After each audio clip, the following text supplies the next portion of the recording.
Ahí está. Fantástico. Compartir su pantalla.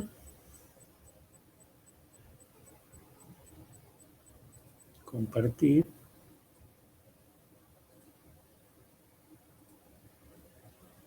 ¿Ven la presentación?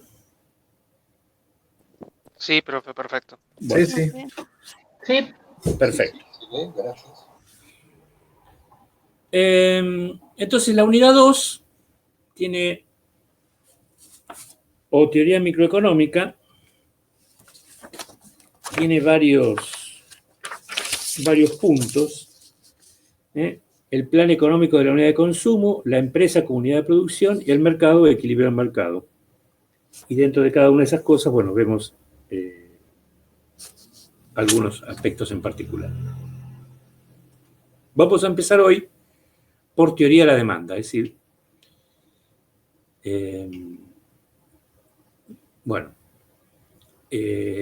la presentación está estructurada en 4 grandes sectores: objetivos generales y específicos, planteo de la clase teórica, desarrollo de la clase teórica y preguntas de control para los y las estudiantes. Esas preguntas de control son las mismas que están en una introducción muy pequeña que se subió al aula virtual. Bueno, los objetivos generales, vamos a pasarlos rápidamente, están en el programa o en el plan de trabajo docente. Y como todos los objetivos de cualquier materia acá, tienen muchos verbos que dicen, bueno, hay objetivos de enseñanza y objetivos de aprendizaje que se determinan leyendo el programa, ¿no? Ustedes los van a poder ver después pausando el video. Y los específicos tienen que ver con el tema demanda. Analizar objetivos de las unidades económicas de consumo, que son las familias, ya lo sabemos. Abarcar el estudio de la teoría que explica el comportamiento o la conducta del consumidor, sus motivaciones y qué restricciones enfrenta. Conocer los determinantes que afectan a la demanda individual. Acá estamos introduciendo una expresión latina, que es la condición ceteris o ceteris paribus, como realmente se pronuncia, que es una condición, es un artificio que se utiliza para poder hacer el análisis del mercado en términos de equilibrio parcial. Conocer y entender los conceptos de curva, función y tabla de demanda.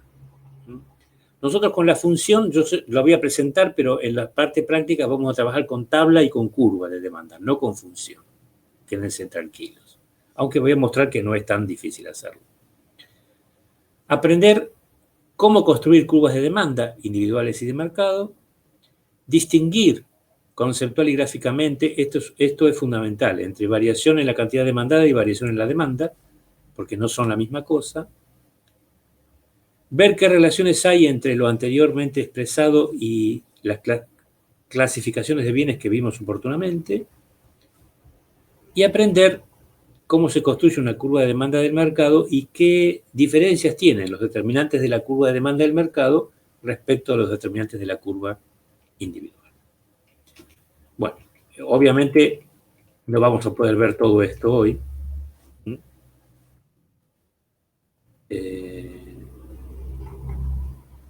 Fíjense ustedes que al mejor cazador se le escapa la liebre. Lo revisé un montón de fondos y en el último punto falta una letra. En fin. Introducción, el plan económico de la unidad de consumo, determinantes de la demanda, inclusión de la cláusula ceteris paribus, tabla, función y curva de demanda, construcción de una curva de demanda individual, características, variación de la cantidad demandada, variaciones de la demanda, causas y representación gráfica. Estos son los tipos de bienes a los que hacía referencia en los objetivos anteriores. Bienes sustitutos, complementarios e independientes en la demanda y bienes superiores o de lujo, normales e inferiores. Por último, la construcción de una demanda de mercado a partir de las demandas individuales. ¿Por qué empezamos el estudio microeconómico por este lado? Bueno, es una convención que introdujo en 1890 Alfred Marshall en su libro Principios de Economía. que en realidad está basado en una hipótesis de Smith, de 1776. Smith enseñaba que el sujeto de la economía es el consumidor, ¿sí? Y que ese tenía que ser el norte de la disciplina, ¿eh? La satisfacción de los deseos, preferencias, gustos o inclusive caprichos del consumidor. Y que entonces la organización de la producción estaba al servicio del cumplimiento de esa satisfacción, diríamos. Por eso, Marshall introduce la noción de que el consumidor tiene un plan. Si bien ahora se habla de unidad de consumo y la unidad de consumo es el hogar o la familia, Marshall hablaba del individuo, digamos. ¿Por qué ahora se prefiere hablar de familia? Bueno, porque el consumo de una familia, ya sea tipo o no, se supone que es un consumo más representativo que el consumo de un individuo solo, que en la idea de Marshall era obviamente un varón adulto, ¿no? La teoría microeconómica se caracteriza por lo que se llama individualismo metodológico, es decir, que el punto de partida, como buena teoría liberal obviamente, es una unidad, un individuo en Marshall, una familia contemporáneamente. Y como se supone que ese individuo es representativo, eso permitiría trasladar las conclusiones que se obtienen del análisis de su conducta, trasladarlas a un universo, digamos, de consumidores. Es decir, un poco como diría Hegel, ¿no? En lo uno o lo múltiple. Se supone que los consumidores actúan como actúa ese consumidor representativo. Ahora, obviamente también está la idea, como dijimos antes, del plan de consumo. Y ya veremos que hay un plan de consumo porque los individuos o las familias tienen objetivos, pero también tienen lo que hemos llamado en economía restricciones. Es decir, tienen un marco que les permite hacer algunas cosas y les impide hacer otras. Entonces ahí vendría la segunda parte. El plan económico de la unidad de consumo, supuestos y restricciones del modelo. Recuerden que habíamos dicho que un supuesto era la condición inicial, que prácticamente en los modelos es cuasi axiomático, digamos, ¿no? Se supone, bueno, este es el punto de partida. Habíamos dicho también que la forma básica de combatir o criticar un modelo económico era criticando justamente los supuestos. Entonces, ¿cuáles son los supuestos sobre la conducta del consumidor que hemos llamado representativo? En primer lugar, que es un individuo racional, en términos de lo que hemos llamado racionalidad instrumental. Es decir, no lo mueve un impulso, sino que lo mueve un razonamiento. Ahora, en economía neoclásica, racional significa que tiene una conducta maximizadora, que es una conducta económica. ¿Qué es lo que pretende maximizar este consumidor representativo? Bueno, la utilidad.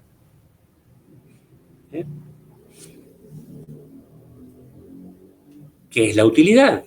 Bueno, es una variable subjetiva de difícil medición, porque es la medida de satisfacción del consumidor cuando obtiene o consume un producto. Y como los gustos o preferencias son individuales y no tenemos todos los mismos gustos, es obvio que esa utilidad la vamos a medir distinto. ¿Sí? ¿Qué sé yo? Para mí podría ser importante poder consumir una manzana roja, pero para otras personas no. O para otra persona a lo mejor tiene menos importancia que para mí. Entonces, la utilidad que le atribuimos a la manzana roja es diferente. Un supuesto difícilmente defendible hoy día, pero que Marshall lo plantea, es lo que se llama el supuesto de la independencia de las preferencias. Esto es, se supone que cuando un individuo planea o hace su plan de consumo, no tiene interferencias externas. Ni los amigos, bueno, no hay publicidad, ni moda, etcétera, etcétera, etcétera. Esto es difícilmente defendible en el mundo moderno, digamos. Y de hecho hay teorías sobre el consumo que toman en cuenta la cuestión de las preferencias, pero son teorías macroeconómicas, no microeconómicas. Normalmente, digamos, esta teoría, que es la del ingreso relativo de un autor norteamericano, dice que, lo comento, digamos, porque no la vamos a seguir acá, pero me parece importante comentarla. A mí me encanta la teoría de Duesenberg, se llama el economista. Dice que un individuo cualquiera en realidad consume según las pautas del grupo social con el cual se identifica. Entonces ahí, obviamente, esas pautas son una influencia externa sobre el comportamiento o sobre a la hora de demandar tal cosa o no demandar la misma. Dijimos también que el consumidor representativo enfrenta restricciones. Recuerden que una restricción es algo ajeno a nuestra voluntad y que en el corto plazo no podemos modificar. Las restricciones son dos. Una que se llama restricción presupuestaria, es decir, el individuo representativo tiene un ingreso limitado, por ejemplo, por mes. Ustedes saben que en Argentina los sueldos se cobran mensualmente, pero en la construcción se cobran por quincena. Y ya hay empresas que utilizan el sistema anglosajón, que es cobrar por semana. En términos de sueldo, digamos. La otra restricción son los precios. Cuando yo voy como consumidor individual al mercado, yo no tengo ningún poder de negociación de los precios de los bienes o servicios. Al menos en Occidente. En Oriente es otra cosa donde existe el regateo como una tradición, digamos, ¿no? Porque en Oriente, si el consumidor no puede regatear, no puede ejercer su oficio. Por lo tanto, el regateo es una norma implícita de la conducta de los comerciantes y de los consumidores, obviamente. En Occidente no funciona así. En Occidente, salvo en casos muy particulares, uno acepta el precio y por lo tanto compra el bien, o no lo acepta y por lo tanto se abstiene de comprarlo. En ese sentido, los precios son restricciones. Bueno. En economía o en microeconomía llamamos determinantes de la demanda a todas aquellas variables, son variables en realidad, factores o situaciones que pueden alterar la cantidad demandada de una mercancía, bien o servicio. O sea, nuestro análisis, individualismo metodológico, no solo analiza a un individuo o una unidad de consumo, sino que partimos también de un bien. Entonces, nos preguntamos, ¿qué determina la cantidad demandada? Es decir, la cantidad de unidades de un bien que este individuo representativo estaría dispuesto a comprar por mes, por ejemplo. Ya vamos a ver también que la demanda tiene una dimensión temporal, pero no nos anticipemos. Bueno, los textos usualmente incluyen los siguientes determinantes. En primer lugar, el precio del bien considerado. El bien que vamos a demandar tiene un precio en el mercado, ¿sí? Vamos a llamarlo simbólicamente P sub X, siendo X cualquier bien. Ahora bien, como un consumidor representativo no solo demanda un bien, sino que también demanda un conjunto de bienes, lo que se llama en economía una canasta de bienes,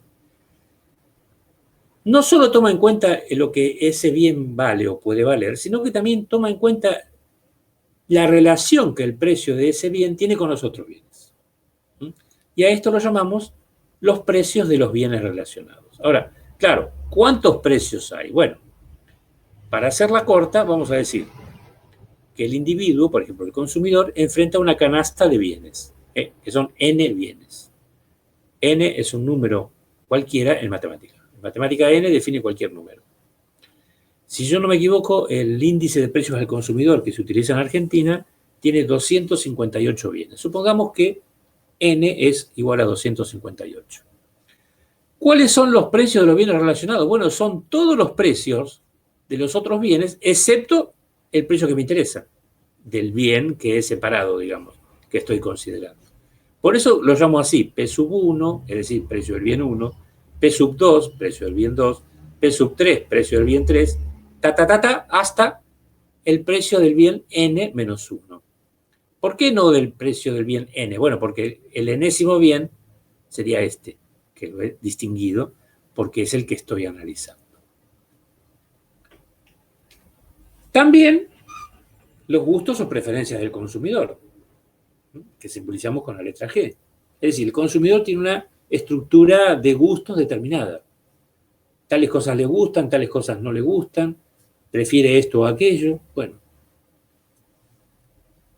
eso también determina, es un determinante de la demanda.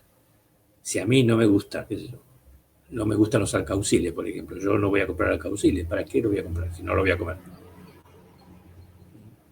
Entonces, mi demanda de alcauciles es cero sin importar el precio que pudieran tener.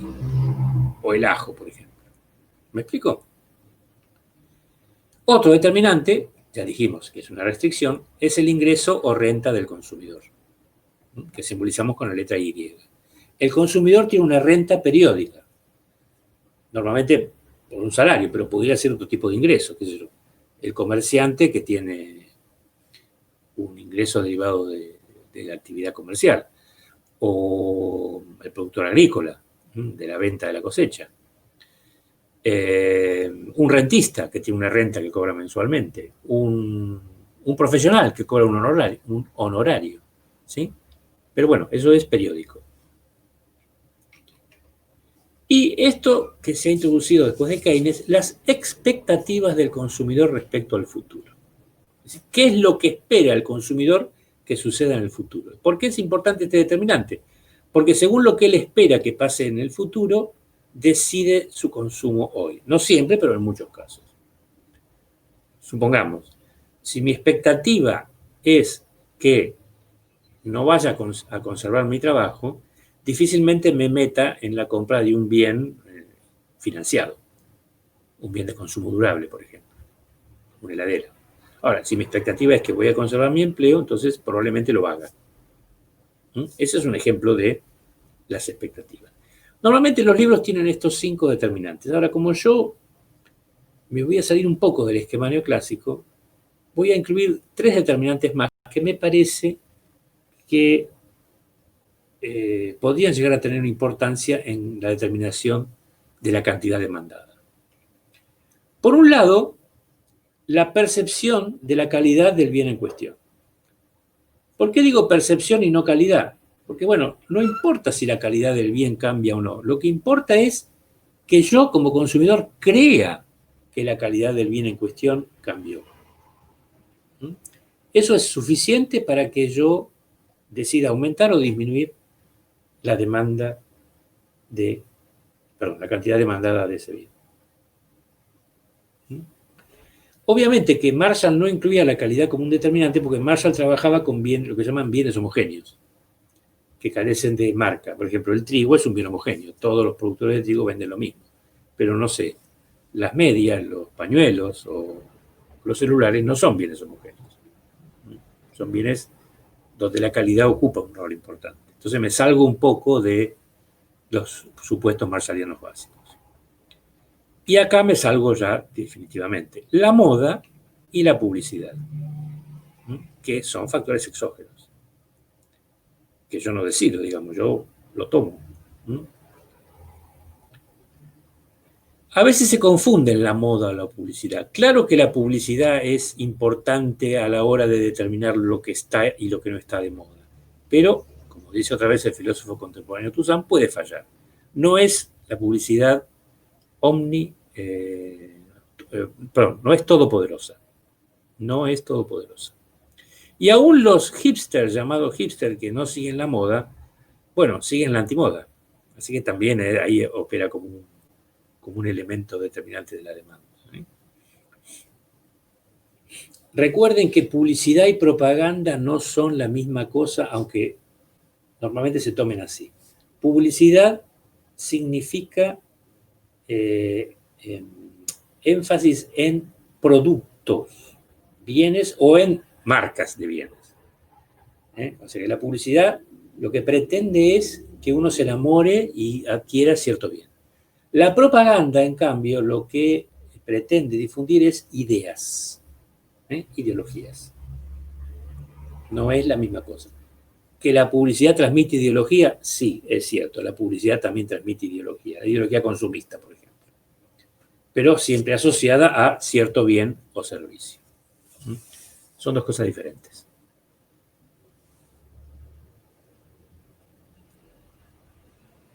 Bueno, esos determinantes que yo expresé ahí en una lista, yo quiero meterlos en una función matemática. Por eso utilicé los símbolos. Entonces, la función tendría esta forma. Esto es un choclazo así de grande, pero una vez que uno conoce las claves, puede saberlo. Fíjese, tengo dos miembros. El primer miembro y todo el segundo miembro, separados por el signo igual. ¿Cómo se lee esta expresión? Cantidad demandada del bien X. Cantidad demandada de X, que implícitamente es una cantidad demandada por unidad de tiempo, por semana, por mes, por día, por año, por quinquenio, no sé, lo que ustedes quieran. Siempre la demanda está referida, perdón, la cantidad demandada a una determinada cantidad de tiempo. Esta expresión, que es conocida seguramente, significa es función de, que quiere decir depende de. Entonces, la cantidad demandada de X, por ejemplo, por mes, depende de todo esto, que está incluido entre los paréntesis. Lo que yo incluí son los símbolos de las variables o determinantes de la demanda. El precio de X, el precio de los bienes relacionados, los gustos o preferencias del consumidor, el ingreso o renta, las expectativas del consumidor, la percepción de la calidad, la moda y la publicidad. Quiero aclarar que, digamos, estas letras que están acá hasta la letra E son las que habitualmente se utilizan en los manuales. Estas no son una convención que establecí yo, digamos. Si ustedes quieren usar otras letras, no hay ningún tipo de problema mientras lo aclaren.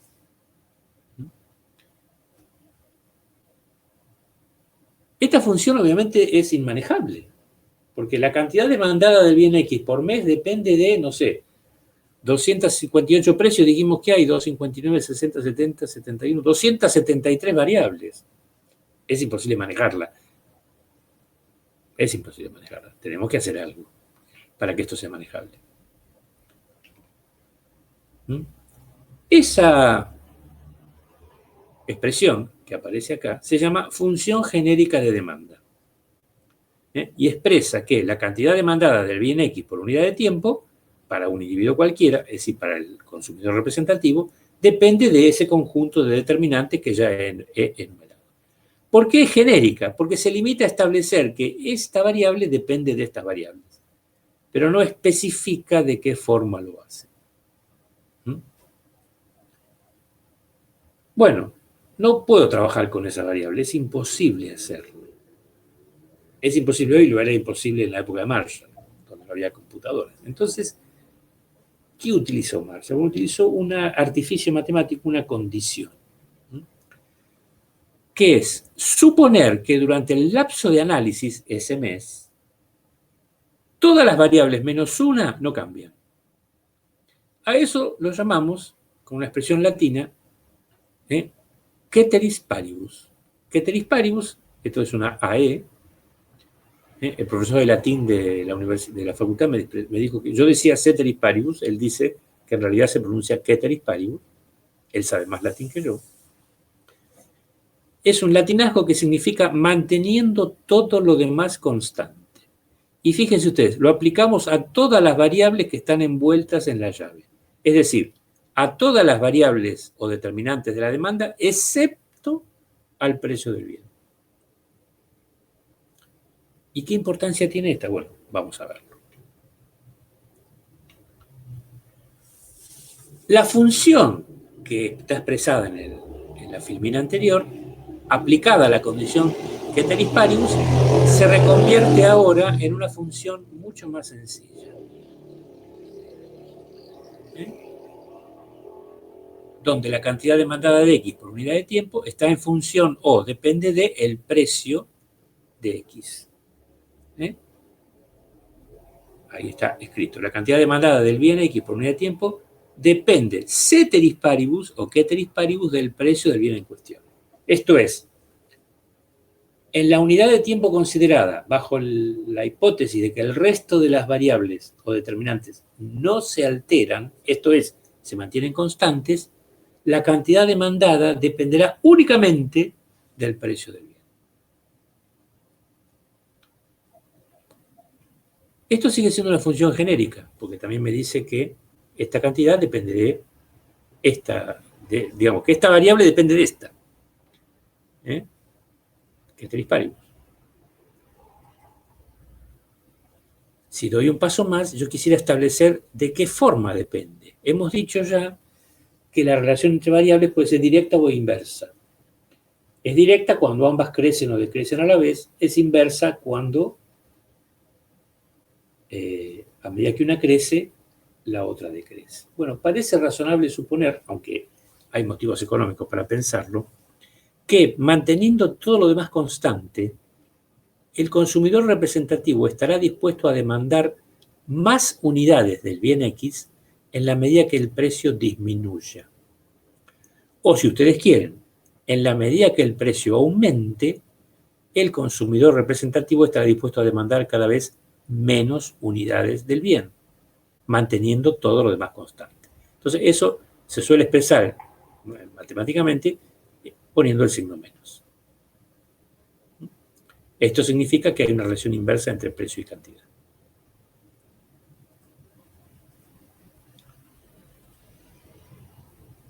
Bueno. ¿Cómo podría ser que esta función se convirtiera en una función específica? Presten atención a esto. Normalmente en microeconomía se trabaja con la función más sencilla posible, que es una función lineal, que en el caso de la curva de demanda, como tiene esa dependencia inversa, va a tener signo negativo. Y es igual a A menos B por X. En esa función lineal, Y es lo que se llama variable dependiente o explicada. ¿Por qué es dependiente? Porque los valores de Y dependerán de los valores que tome X. X es la variable independiente o explicativa. Es explicativa porque explica la otra variable. Es independiente porque los valores de X son arbitrarios, digamos, o surgen de una investigación, mientras que los valores de Y dependen de los valores de X. Y A y B son parámetros de la función. Ahora definiremos lo que son los parámetros. Esta nomenclatura de funciones es es cartesiana. Se utilizan las últimas letras del alfabeto, X, Y y Z, para definir las variables. Y se utilizan las primeras letras del alfabeto, A, B y C, para definir las constantes. Un parámetro es cualquier característica que pueda ayudar a definir o clasificar un sistema. Un evento, proyecto, objeto, situación, etc. Es un elemento de un sistema que es útil o crítico al identificar el sistema o al evaluar su rendimiento, estado, etc. Pero en matemáticas tiene un significado particular. Vamos a utilizar acá lo de que un matemático norteamericano dijo. Un modelo está diseñado para explicar las relaciones que existen entre cantidades que pueden medirse independientemente de un experimento, que son las variables. Sin embargo, para formular estas relaciones, acá debería ser para poder formular estas relaciones, con frecuencia se introducen constantes que representan las propiedades inherentes de la naturaleza o de los materiales y equipos utilizados en un experimento dado. No me gusta la palabra naturaleza, pero representan las propiedades inherentes a ese sistema considerado. Estos son los parámetros. Normalmente los parámetros efectivamente son constantes. Y si cambian, uno debería explicar por qué lo hacen. Entonces, en nuestra sencilla ecuación, que era Y igual a A menos B de X, A es lo que se suele llamar ordenada al origen de la función, que es el valor de la variable dependiente, es decir, de Y, cuando la variable independiente es nula. Efectivamente, si yo tengo que Y es igual a menos B de X, si X vale 0, 0 por cualquier cosa es 0, por lo tanto, ese valor, B por X, vale 0. Entonces, Y es igual a A, es decir, a la ordenada al origen. Y B representa la pendiente o tasa de crecimiento de la función. Esto ya veremos un poquito mejor de qué se trata. Faltan unos minutos aún.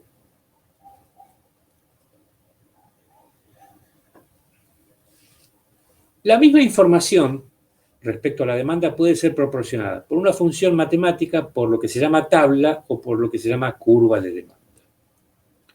Una función, aquí tenemos una función específica de demanda, podría ser esta. La cantidad demandada de X por mes es igual a 450, esta es la orden al origen, es decir, cuando el precio vale 0, se demanda esto, menos 10 por P. P sub X es el precio de X. Esta es la información que proporciona una tabla de demanda. Fíjense, en realidad tiene dos columnas, pero yo le he agregado la tercera, o esto, para referenciar los puntos y después mostrar el gráfico, con el cual concluiremos la presentación de hoy. ¿Cómo se arma una tabla? Bueno, no tiene nada que ver con esta función. La clase próxima presentaré otra función que sí tiene que ver, otra tabla que sí tiene que ver con otra función.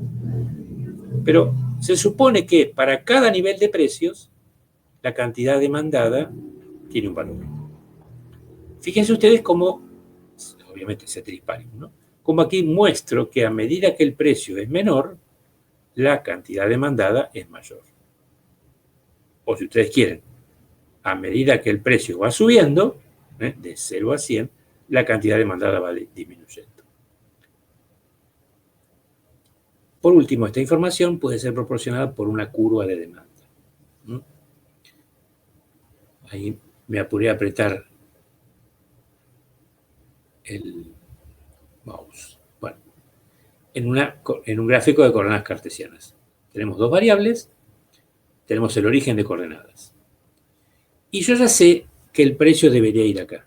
Y que el precio debería ir en este lugar y la cantidad debería ir en este lugar. Sin embargo, en microeconomía a veces se alteran los lugares en que van puestos estas variables. Al final de esta presentación diremos por qué. Entonces, si ustedes me permiten, voy a representar la cantidad en este eje y el precio en ese eje. Entonces, la demanda tiene esta forma. Es una curva de demanda. En realidad, si uno ve esta tabla, uno diría, bueno, aquí en el punto K, ¿sí? Cuando el precio es 0, es decir, cuando el precio está aquí, 0, la cantidad es 100. Aquí la curva debería tocar el eje. Bueno, pero en realidad la curva de demanda que se dibuja contemporáneamente cuando es curvilínea es una curva que no toca los ejes, sino que se aproxima asintóticamente a los mismos. Obviamente, es muy difícil en una tabla poder establecer esto. Ya veremos que cuando la curva de demanda sea lineal, va a tocar ambos ejes.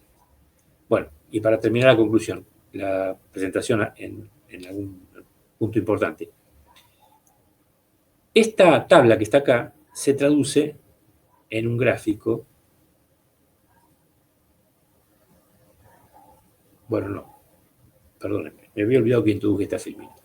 Esta filmina me da las definiciones, ¿no? Porque uno de los objetivos era conocer las definiciones. Pido disculpas. Entonces, la función de demanda es la relación entre la cantidad demandada de un bien y su precio. Obviamente, bajo la hipótesis ceteris paribus. La curva de demanda es la expresión gráfica de aquella función. Y nos muestra las distintas cantidades de un bien o servicio que un individuo está dispuesto a demandar para cualquier nivel de precio. Fíjense, cuando los precios son altos, estoy dispuesto a demandar poquito. Cuando los precios son más bajos, estoy dispuesto a demandar más. ¿Por qué digo estoy dispuesto? Porque esto es importante. Volveremos sobre esto en la próxima clase, pero no se hagan problema. La demanda es una intención, no es un acto. No es la compra. Comprar y demandar no es lo mismo. Al menos en teoría microeconómica. Es una intención que aúna o junta el deseo o la necesidad más la posibilidad económica de satisfacer el mismo. Esto es lo que Adam Smith llamaba demanda efectiva. La demanda absoluta en Smith era solamente el deseo y decía que no tenía interés económico porque no podía concretarse. Por último, la tabla de demanda, como la que vimos en la filmina anterior, es una lista que muestra la cantidad demandada por un consumidor para cualquier precio dado. Ahora sí, voy a mostrar en una gráfica con escalas la curva de demanda que estaba representada en aquella tabla. Fíjense ustedes, tenemos en ordenadas el precio del bien, en abscisas la cantidad del bien, tal como lo había hecho, y cada uno de estos puntos, que están acá marcados, son los puntos que estaban representados en la tabla anterior. ¿Eh?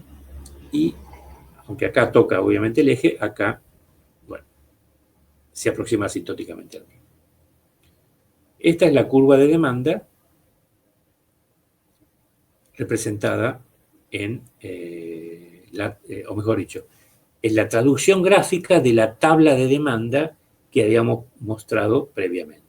No así de la función, no tiene nada que ver con la función específica. Ya mostraremos otra función.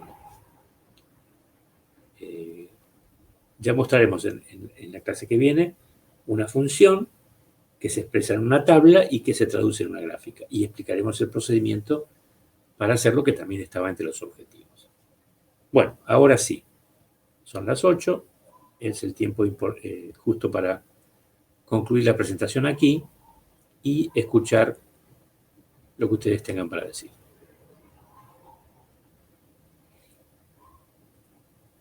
¿Puedes explicar eso de que la demanda en realidad no es lo que efectivamente se compra, sino la intención? Eso no termino de entender. Claro, porque vos fíjate, la curva vos tenés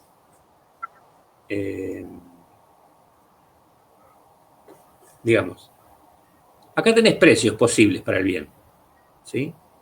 Por ejemplo, cuando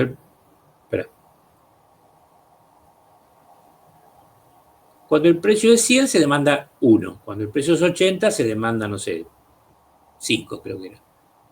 Cuando el precio es 40 se demandan 20 y pico, ¿sí?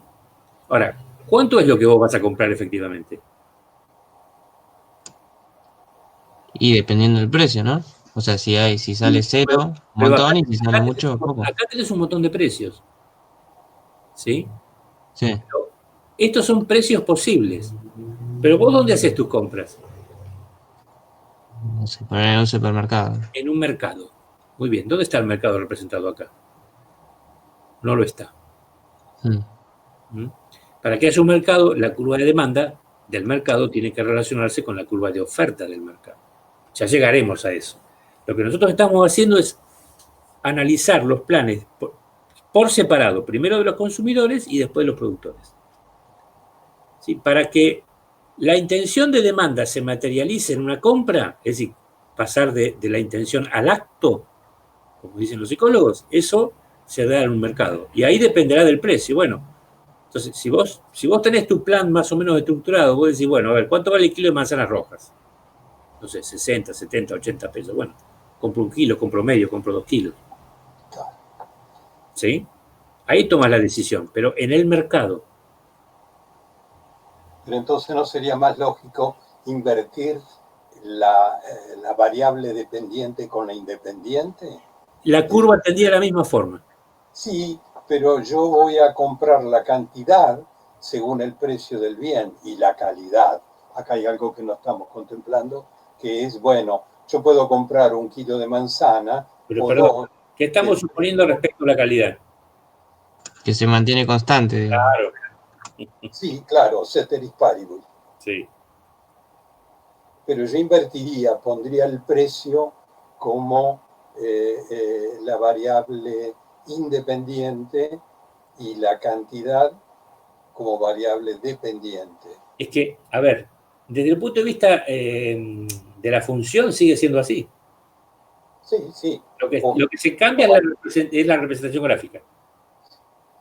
Y yo tengo una filmina donde explico por qué. Obviamente la explicaremos en la próxima clase, digamos, porque no vamos a llegar hoy. Porque el pasaje a esa explicación va por otra serie de cosas que hay que decir sobre la demanda. Está bien, gracias. Sí. Otra pregunta.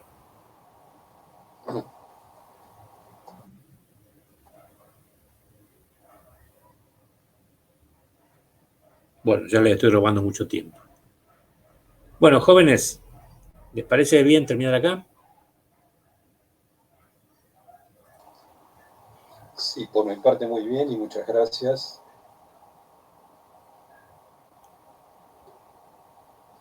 Bueno, entonces dejaríamos acá. Voy a terminar la grabación.